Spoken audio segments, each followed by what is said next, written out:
What's the crack, everyone? It's Ollie from B2B Sports here. What a weird and strange game that was. The Vikings got the job done in the end on prime time. They beat the Colts 21-13. It was just a strange one. All in all, we saw the good, the bad, and the ugly from Sam Darnold in the end. But the Vikings defence came up clutch yet again. The resurgence of the defence. The O-line had its problems, big problems, but Cam Robinson did well coming off his trade midweek. Worrying signs for Will Right guard, who looked like he had a bit of a hamstring injury. He missed his first 2 field goals of the season. You know when he shanks one from 30, you know that something's wrong. But it was so good to see Hockenson back on the field. He got a big reception from the home crowd at US Bank Stadium, and also 3-3. Just another standard day for Justin Jefferson, 137 yards receiving, and he also had a 22-yard pass attempt as well. Successful, a big gain from Aaron Jones on that one. Before we jump into the details, I'd really appreciate it if you could whack the like button, give my channel a subscription. We're close to 50 subscribers. I want to hit 50 subscribers before the end of the year. That is my personal target, and I'd be much appreciated if you could help me achieve that goal. Vikings content, Chelsea content, and the biggest sporting stories from around the world. The B2B Sports podcast has got you. Right then, the Vikings got a good break early on in the game. Jonathan Taylor with the fumble. It looked weird ball placement. It sort of just slipped in between his arms, slap bang into the middle of his stomach, and then the ball popped out. Harrison Smith recovered for the Vikings. Good turnover, an important position in the game. You know, we know that the Vikings like to score early and get off to a fast start, and it looked like it was going to go exactly the same way. And unfortunately, on this occasion, we saw the bad side of Sam Darnold. He tried to force the ball out yet again, intercepted in the end zone after a great first drive. We've seen it a few times now. He gets a little bit trigger happy and tries to find the big dream miracle play instead of just checking it down and gaining some small yardage. It just cost the Vikings big time. It was an ugly play, and just like we've said before, it lets the opposition off the hook, gives them the football. Just not good at all, and it shouldn't be happening at this level. And thankfully, the Minnesota Vikings defense turned up today. Some big stops, some big turnovers, and they were stingy. It's good to see the Minnesota Vikings defense of old. The past couple of weeks haven't been great. The chunk plays were kept to a minimum, and I was really pleased at how they stopped Jonathan Taylor as well in the run game. Back to the offense. I know Addison getting some more receptions, Hawkinson's return game, Justin Jefferson getting over 100 yards. But I was really pleased with how Cam Akers ran the ball today. He just seems to glide across the pitch, and with no disrespect, he doesn't seem to bring big power or big pace, but he just seems to make the cut at the right time. He glides effortlessly into the holes past defensive linemen, and it looks like he's solidified himself as RB2 at the Minnesota Vikings. Ty Chandler unfortunately hasn't made the impression that we're all hoping that he would have done at the start of this season, and a good pickup from Kwesi again, someone who's familiar with the scheme. It just slots right in, and when Aaron Jones needs a breather, we've got Cam to step in as well. But as mentioned earlier, we have to talk about the Justin Jefferson pass play.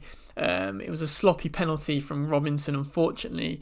One of the only negative things he did on the day. It pushed the Vikings back to about 3rd and 16, I think. But Darnold quickly threw the ball to Jefferson, who threw a perfect spiral 22 yards across the width of the pitch to Aaron Jones.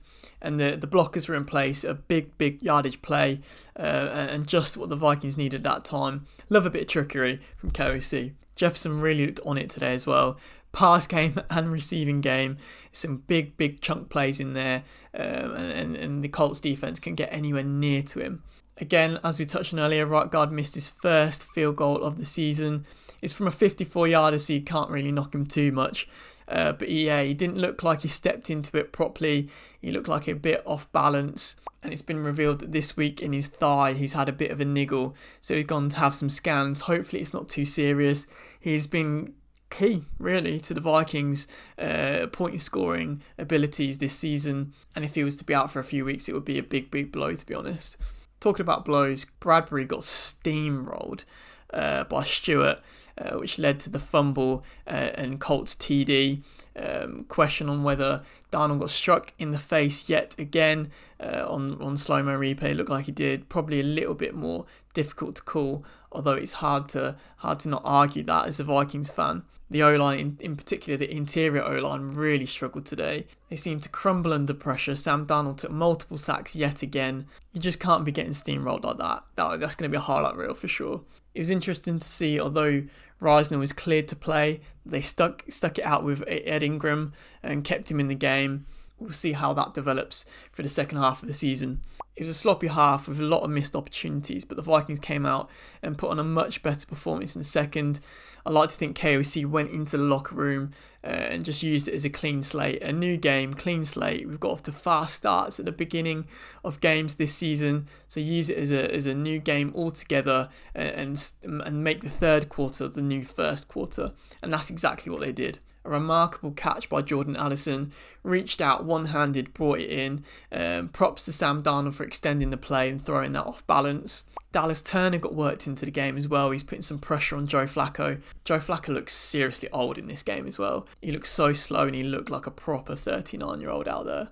Darnold then hit Naylor for his second TD of the game. I think it's Naylor's fourth receiving TD of the year, so props to him. Love a bit of speedy Jalen Naylor.